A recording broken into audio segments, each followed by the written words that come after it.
በውክልና ቤት ወይም መኪና መግዛት ካሰቡ እነዚህን 3 ወሳኝ ነገሮችን ማወቅ ይኖርባችኋል።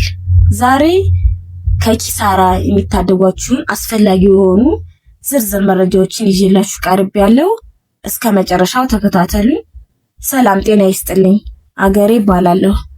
በውክልና ቤት ወይም መኪና ለመግዛት ካሰቡ መጀመሪያ ማወቅ ያለባችሁ ነገር አንደኛው ውክልናው ልዩ ወይም ሙሉ ውክልና መሆኑን፣ ንብረቱን መሸጥ፣ መለወጥ እንዲሁም ለሌላ ሶስተኛ ወገን ማስተላለፍ ይችላል የሚለውን ውክልናው ዝርዝር ላይ መኖር አለበት።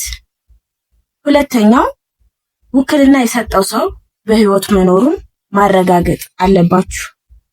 ያ ማለት ባለ ንብረቱ ማለት ነው። መጀመሪያ ሊብሬ ወይም ካርታ በስሙ ያለው ሰው ለሁለተኛ ወገን ሲወክል፣ ሁለተኛ ወገን ደግሞ ለእናንተ ሊሸጥላችሁ ስለሆነ መጀመሪያ የወከለው ሰው በህይወት አለ ወይ?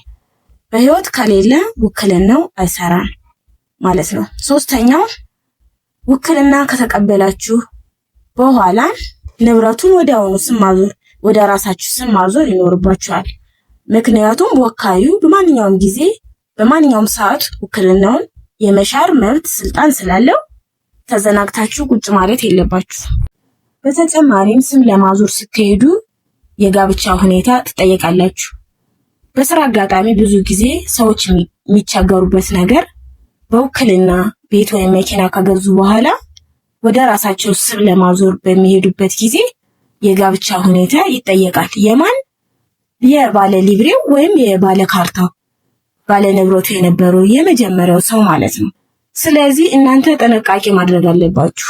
ልክ በውክልና በምትገዙ ሰዓት የጋብቻ ሁኔታውንም አብራችሁ መቀበል አለባችሁ። በእርግጥ መጀመሪያ ወካዮች ባልና ሚስት ከሆኑ ውክልናው ላይ ህጋዊ ባልና ሚስት ስንሆን የጋራ ንብረታችን የሆነውን የሚለው መገለጹን ውክልናው ላይ ማረጋገጥ። ግን ያላገባ ከሆነ ያላገባ ማስረጃ ካለው እስከ 6 ወር ነው የሚያገለግል ያላገባ ሰርተፊኬት። ስለዚህ ሰርተፊኬቱን እንዲያድሱ የሚል ካለ እናንተ ማድረስ ትችላላችሁ። ያው ወረቀቱን ትቀበላላችሁ። በፈለጋችሁ ሰዓት 6 ወር ቢሞላውም እናንተ ማሳደስ ትችላላችሁ። እንደዛ በማድረግ ከመንገላታት ራሳችሁን ጠብቁ።